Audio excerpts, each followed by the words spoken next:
is what I'd say. So today I want to keep it light down memory lane to be like, what are the lessons that I would give to my younger self starting out in the business world? I believe that business is an infinite game and it's all a matter of consistent learning. And sometimes we try things, sometimes things work, sometimes things fail, and there are a lot of lessons along the way. And fam, I'm also very excited to share that my new book, The Employed Entrepreneur, is coming out this spring. Please check the link below and pre-order the book. And most of these lessons will be shared in the book.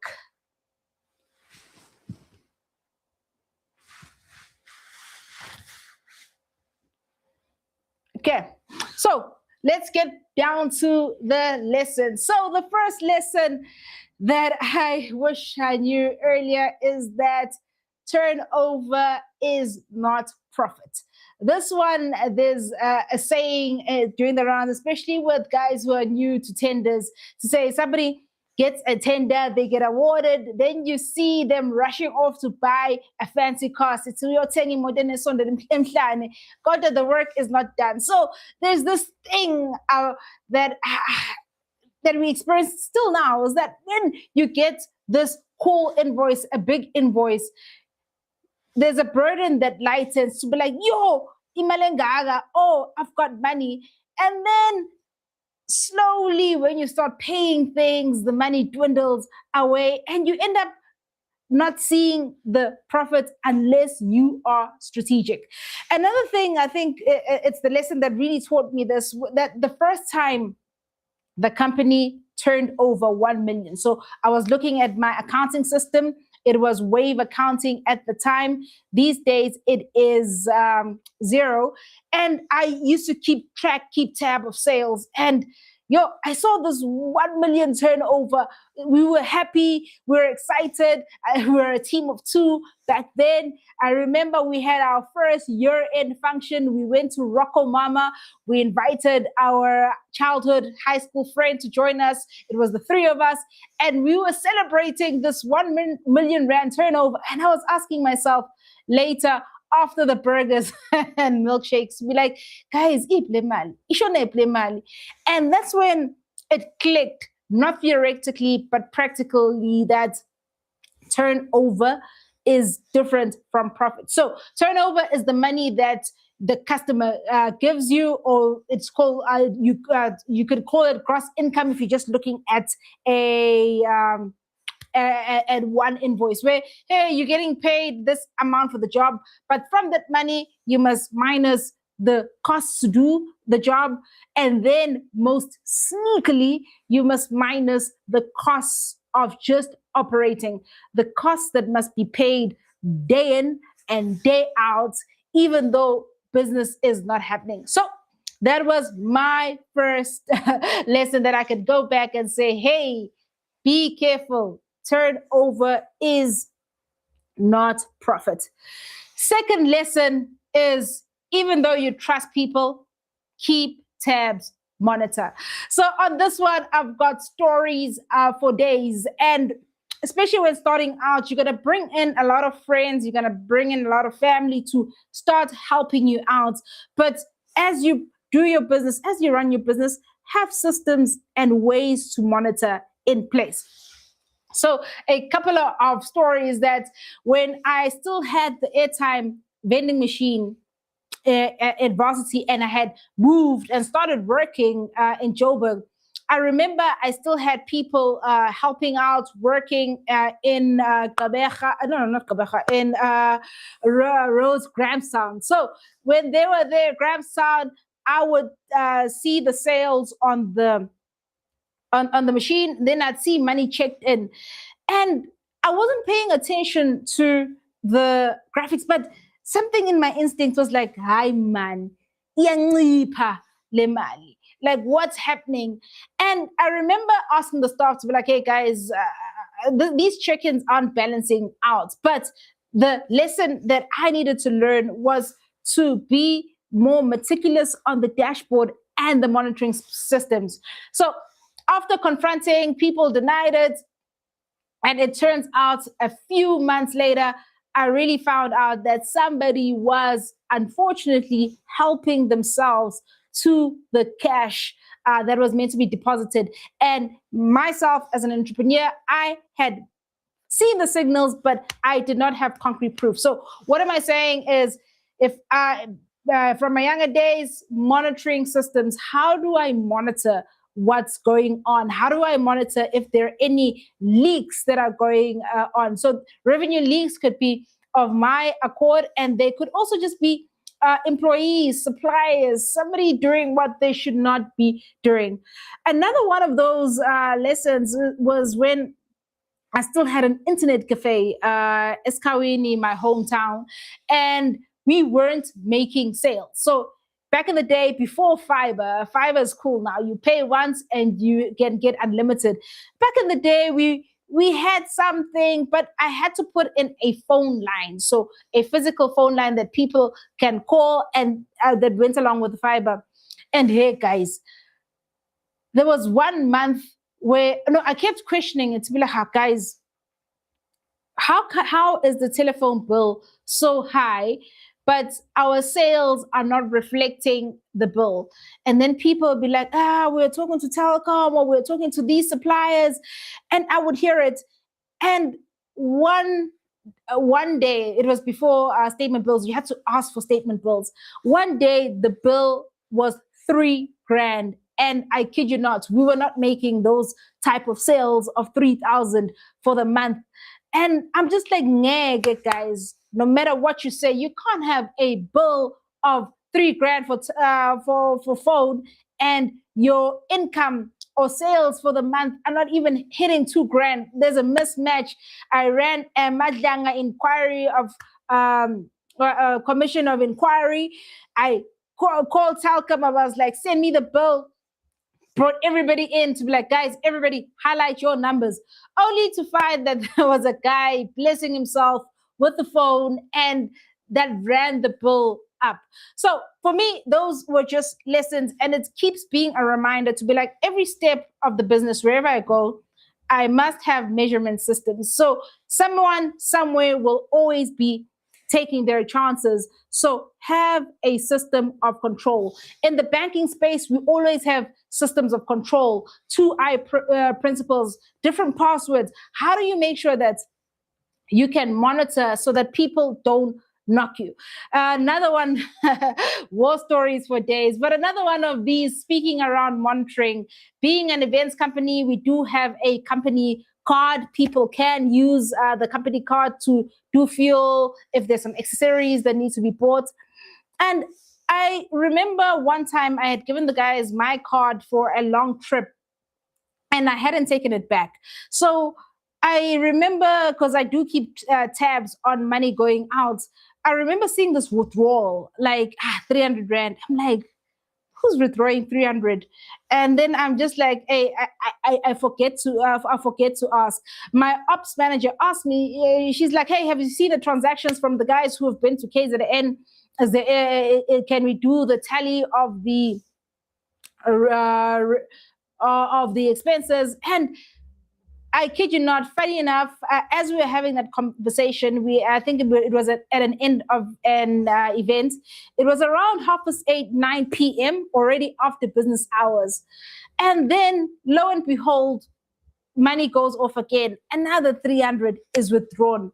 And then both the ops manager and I look at each other, because we've got access to the same accounts and we can see the money going.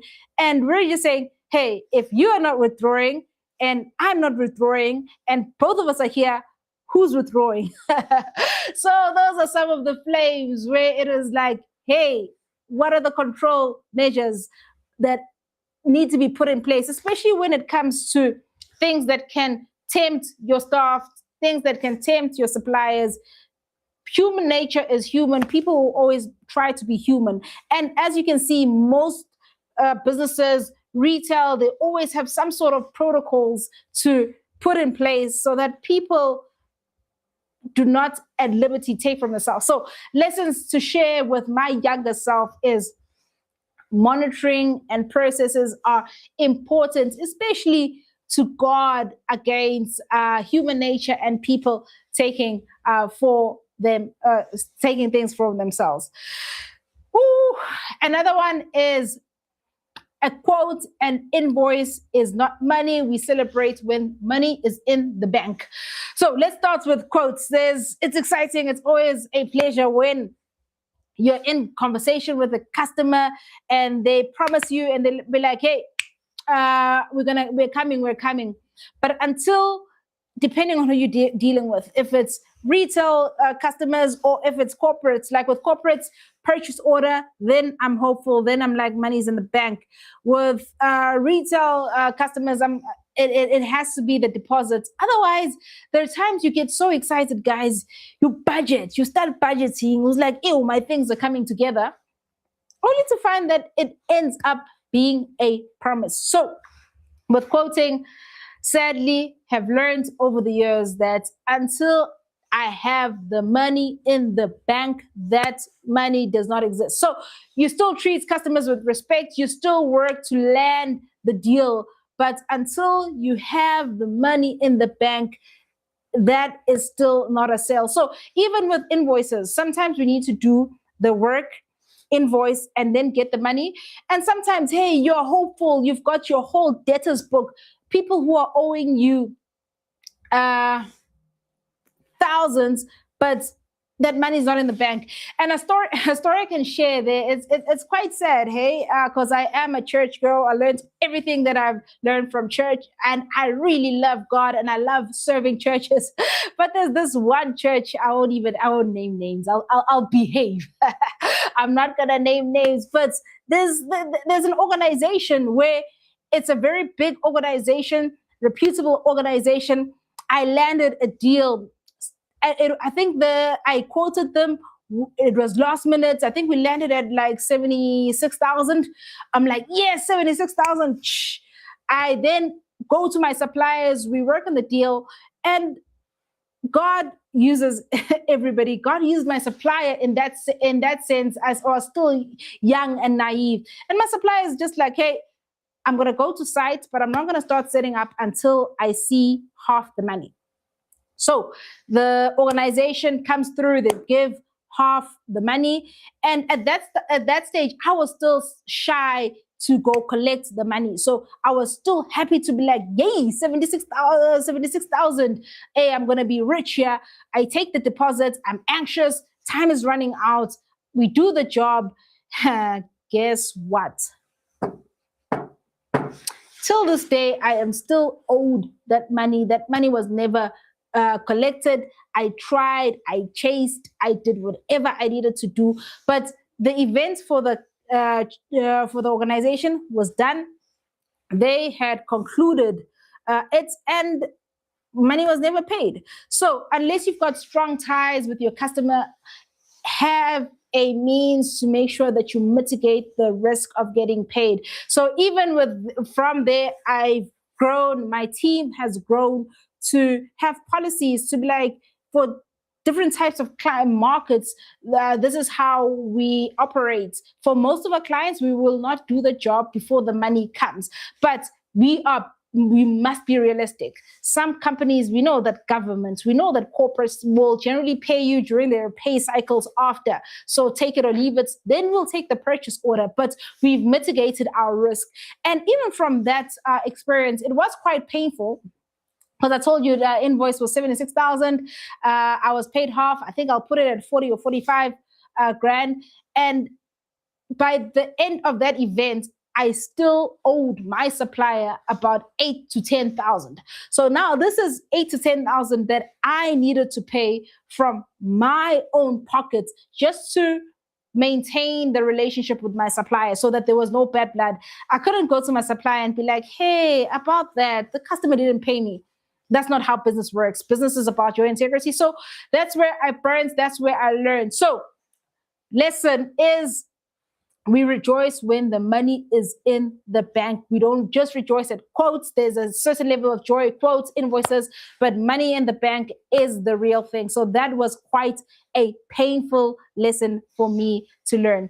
So, fam, I'm interested to know if there are any lessons that you've learned as an entrepreneur along the way that you would like to share. Please go ahead and put those on the chat. It's always a pleasure. Whew. Another lesson that I've learned is when it comes to managing people or bringing people on in the business, you gotta be focused when it comes to training and accountability.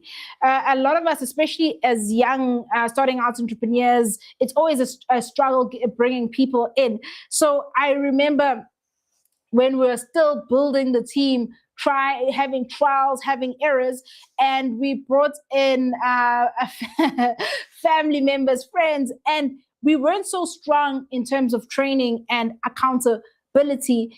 And some of the mistakes the guys made were gruesome. So I remember one guy, they needed to go to Pretoria, deliver something, and bring back. So mistake number one, as the employer, it was my duty to give tools. So I was like, "Hi, you've got a phone, I'll give you data," but now GPS wasn't working. Did the guy not get lost in Pretoria? I'm not even sure if he delivered the tender forms. But most importantly, in the afternoon, 2 p.m., we had a delivery for a TV. Did I not die at Melrose Arch when the customer was now calling me? I had to now manage a customer. I even had to go on site. I don't know where my employee is. There's nothing to track. There's absolutely nothing from my side. So for me, that was quite a stark and painful lesson to be like, when you start bringing people on board, systems, training systems, and ways of work are important for you to keep your operation going and to give yourself a peace of mind. I'll give one example as well in terms of tracking. So we had a guy who would drive, and they're like, when you ask, where are you? You'd get different stories.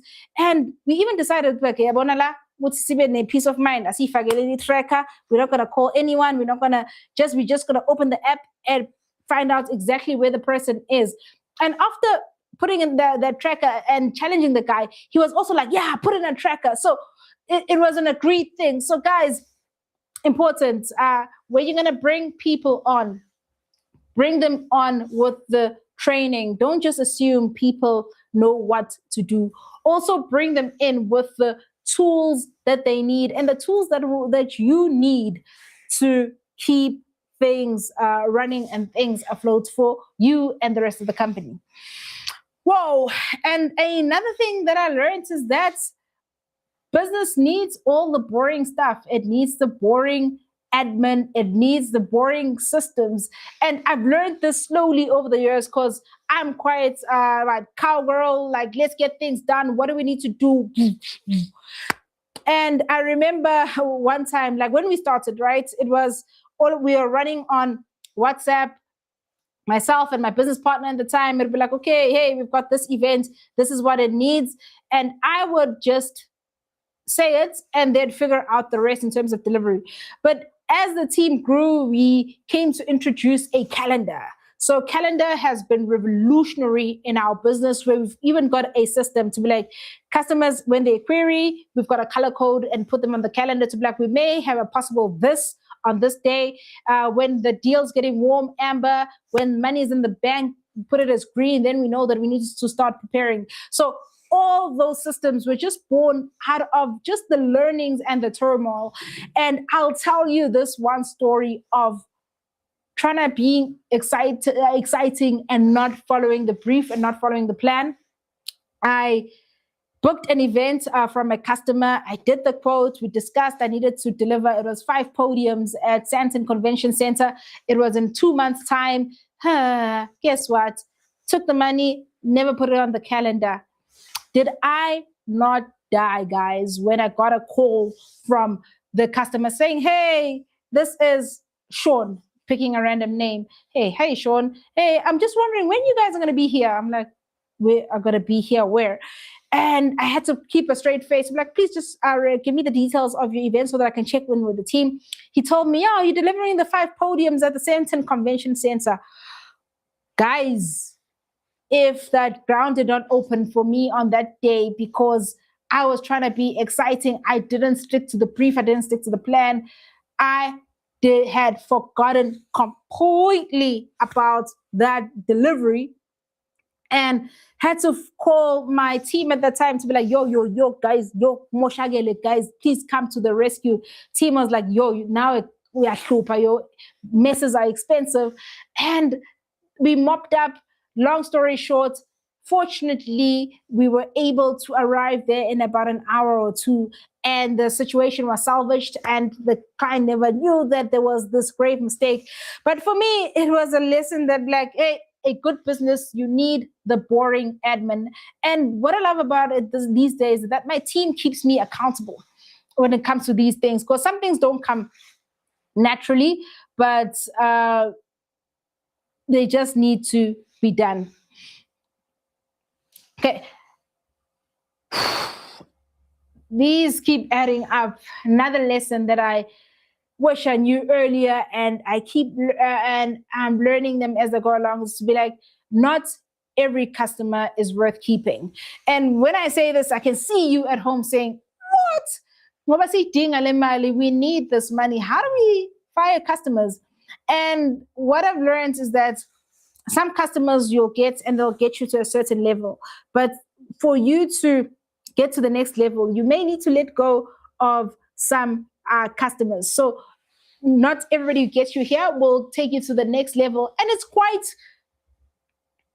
tough to swallow it. I remember my MBA lecturer, Tabo Masala, would say that not every customer is worth keeping. And I used to argue in my mind during those lectures to be like, yeah, rich coming from you, every cent counts, every invoice counts. But the more you do this, the more you realize that some customers are just expensive. Some customers, even though the money is there, the trouble that comes with it, and the anxiety and the jumping hoops and the extra things that you need to do, that now I'm specializing in event tech. My customer is insisting that, hey, you're my best person.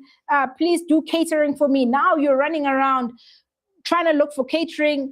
You're not even familiar with all these things. Now you need to manage a separate supplier. It's not in your domain expertise. So there are different things that make different customers not worthwhile. Some customers are extra fussy. Some customers want more than what was bargained for.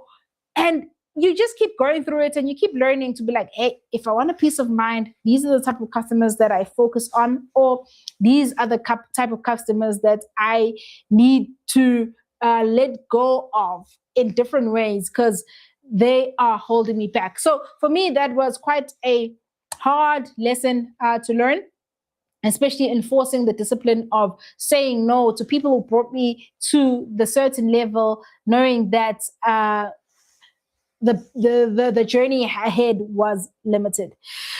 And I'm going to save the best for last. And this one, I think it's okay. Maybe I'll give you a bonus. The next one is that I've learned is the cheapest customer becomes your most expensive customer. I don't know what it is in the rules of nature, wherever you've given the most discount is where you'll work the hardest.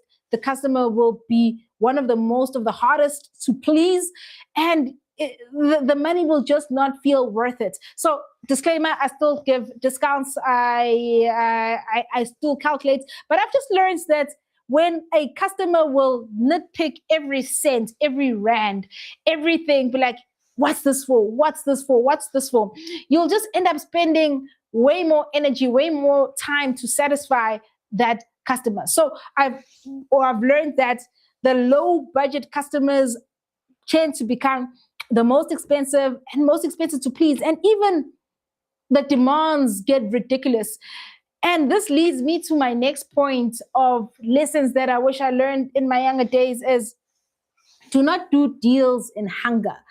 The hardest thing is when things are slow, business is slow, and you see, hey, money is not coming in. One of the biggest mistakes or mistakes I've made is when I've taken deals in hunger to be like, hey, no mayin malume. And after I've gotten in no mayin yami and I start doing the job and start paying expenses, doing the fulfillment, then I start feeling the pain, I start feeling the crunch of the no mayin. And where I've given excessive discounts are really burnt. And I'm just like, I'll never do this again. So what has helped me get better over the years is when I'm doing those type of deals is to just have somebody to run through to be like, hey, if I'm doing this amount of discounts, does this make sense? And you'll have people be like, okay, sharp, yeah, and it doesn't hurt. And then you'll have people be like, hey, don't do it. And I remember speaking about don't do it. It was one of those times when business was low.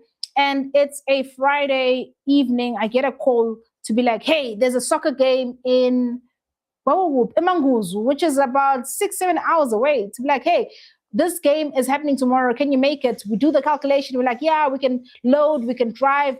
Let's go. And the guy starts negotiating. And I was just like, there's nothing. This money, there's still change. My ops manager was just like, nope, we are not doing it for less than this amount. And having that wisdom and that counsel, I listened. And guess what, guys? As we got on site to that event, the car had mechanical issues. And now part of the invoice that we were paid, we needed to spend another chunk of the money fixing the car. So what am I saying? I'm just saying that one of the biggest mistakes we make or I've made is taking deals when I'm hungry, and having counsel and people around me to help me out, give me wisdom during those times has been a game changer for me. So don't accept deals when you're hungry. If you want to accept a deal, have somebody on the outside. Just look at it, be like, hey, not to cool now, and no mayin is not gonna work. So those are some of the lessons that I have learned, fam. Checking in with you guys. What are some of the lessons that you have learned and you would like to share? So as I check out the comments, waiting for you guys on the comments, I am excited to share that my book is coming out. The spring pre-orders are open. It's titled The Employed Entrepreneur, How You Can Build Your Business Whilst You Still Have a Full-Time Job. I will put the link for the book on the comments below, and looking forward to you guys ordering the book, engaging and spreading the word so that we can get a lot of people out there building their businesses and building their dreams whilst they still are working. So it's been a long journey for me. It's been an exciting journey, and nothing gives me more pleasure than starting something as just an idea, putting in the work and seeing the results. So you'll be seeing a lot of content coming through from the books. Guys, please share, please engage, and let's get the word out there. And with that, guys, it's always a pleasure to come through on a Thursday and chat and chill with you guys on The Long Game.